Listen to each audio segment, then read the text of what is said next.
Se olisi taas My Day-video, eli tämä päivä oli semmonen, että aamulla ensin kotona kattelin vähän sisustusjuttuja ja olin Aatun ja Minni ja Moonan kanssa, söin aamupalaa ja sitten lähdin Kuusamoon. Tänne on tullut oikeesti ihan hulluna yöaikana lunta. Niinkö tätä on oikeesti aika paljon.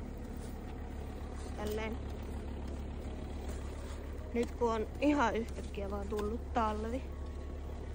Mutta eikä siinä.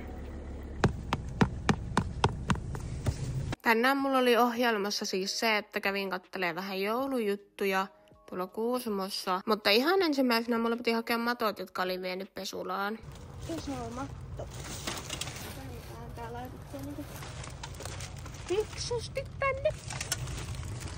Menin laittamaan kynnet ja tässä oli edelliset ja tykkäsin niistä tosi paljon. Ja tässä on tämmöiset vähän joulusammat kynnet. Sitten ostin vähän joulujuttuja muutamia. Ja mun mielestä on niin ihana tällainen loppuvuodesta katsella kaikissa kaupoissa joulujuttuja. Joten menin tekemään sitä tänäänkin, koska siitä tulee niin semmonen joulufiilis. Ja nämä pallot on aivan ihanat. Mä haluaisin joskus itselle tommoset. Ja kattelin siellä oikeasti ihan ajan kanssa asioita. Mä oon käynyt tosi monesti tuolla, mutta tuli uusia juttuja myöskin esille. Sitten menin käymään vielä muissakin kaupoissa. Ja sen jälkeen söin ja menin käymään salilla. Koska Kuusamossa kun käypi, niin mun mielestä on ihan kiva testata välillä toistakin salia kuin se, missä mä yleensä käyn. Ja oli hyvä treeni.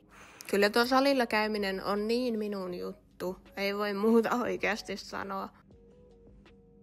Ajelin takaisin Taivalkoskelle ja tässä vähän ostoksia ja sit söin kanaa ja bataattia ja chillasin vähän aikaa ja olin illan sitten Aatun ja Minni ja Moonan kanssa.